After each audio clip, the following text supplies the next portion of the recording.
Hey, so I wanted to share with you a question that I'm getting from a lot of tech CEOs this year in relation to compensation strategy for their employees and folks that they're onboarding, and how that might have shifted from compensation strategy last year, given the market correction, and most recently, what we're seeing with the Silicon Valley Bank crash and essentially a further constriction of the capital markets. So I actually recently did an episode on talent acquisition trends and strategy that was a little bit more in depth in this topic.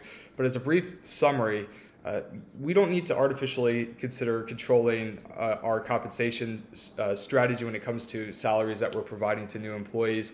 Some CEOs are basically asking, should we offer less money? And what I remind them of is that we've had a very high inflation rate. So last year, due to insane, unsustainable growth, we saw not only valuations skyrocket for companies that weren't based in reality, but we also saw salaries skyrocket to rates that were not correlated to a sustainable place, that weren't reflective of the value being provided. We saw 50 to 100K increases in folks across the board, which is not something that is going to happen again for at least a very, very long time. And so what is happening with inflation, the market correction due to interest rates and whatnot, is we're seeing a right sizing. So for instance, if somebody was making 100K last year due to a 7% inflation rate, without a salary being lowered, the essentially spending power of that money is less. And so the economy is healing and salaries are returning to a median without trying to artificially induce a decrease. So that's just something to keep in mind, that folks, it is returning to a median. And one thing I would just say too to people, employees tuning into this, just remember that over a 2-year period, most people in tech are still making more money, right? Even with this right sizing a little bit and coming back down to a sustainable median, it's still better, right? People in tech, we're very fortunate to be in this industry and be in a position to make more money, being that we're in the tech industry. So don't try to artificially induce like a lower salary range. You're going to have to be competitive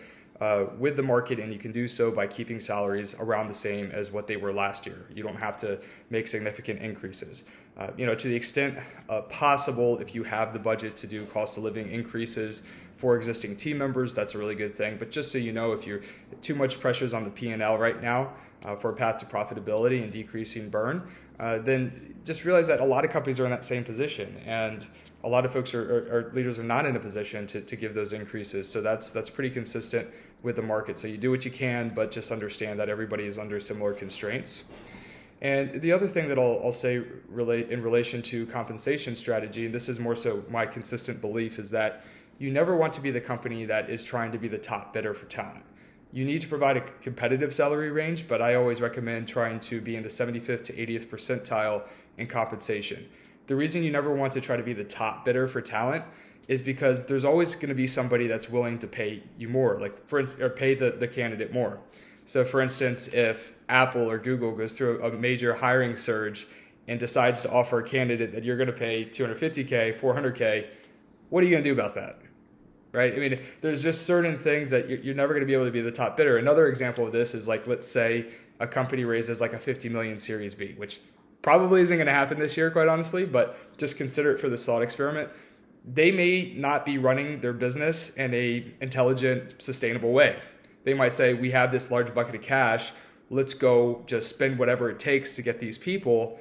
And, they might be in a position a year or two where they have to go through cuts because they're not building in the right way, but they're still going to outbid you. So you can't operate within the assumption that people are going to make logical decisions around the compensation that they're offering to maybe the same pool of candidates that you're targeting. So you want to go for 75th to 80th percentile, and that'll allow you to be competitive, but you also need to be thinking about the holistic package. So that's when you start thinking about like benefits, professional development outlined, onboarding process, like how you can help folks reach the next level of their career.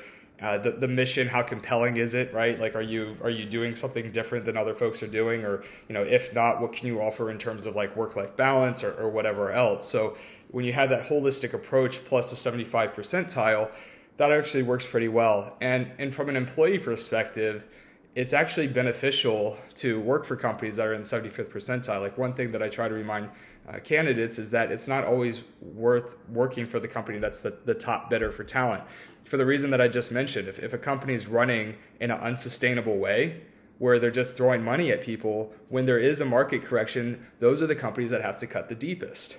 So, for instance, like without naming names in my industry, there's a couple companies that like they were during the surge in 2021, they basically were hiring mid-level recruiters for an insane salary that was, recruiter pay in general skyrocketed, right? But like a very high level, right? And it was higher than Secure Vision was offering, and I think most companies were offering, and they were growing very rapidly.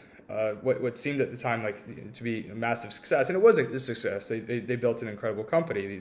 A couple of these companies that did this. The problem is when the market correction happened, started to turn in Q2, Q3 last year, they had to cut like 80, a ton of their staff.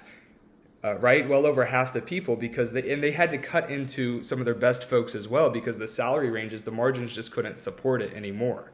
And so one thing to think about as an employer and an employee is that you don't necessarily want to be at the top of the market, because you're going to have to cut even deeper, and you might have to cut into people that are critical to operating your core business and delivering a great solution to your customers. So sometimes, whether it's as a candidate or employer, you want to be in the 75th percentile so that you don't have to make as much cuts. And as an employee, you're more likely to keep your job, at least for longer in a correction, than folks that are at the top end of the range, right? So that's just another thing to consider. If you have any questions about this, certainly let me know. I've certainly given a lot of thought to this, right? I had the chance in Miami to go down to the CEO Summit through Pavilion that Sam Jacobs and his team threw, and we had a lot of conversations surrounding this. And as we're seeing things evolve with the market correction and SVB, I'm kind of thinking through like how folks should be thinking about their compensation strategy and hiring for the remainder of the year. So I'm happy to provide any other insights if you want to drop a comment. But anyways, thanks. Bye.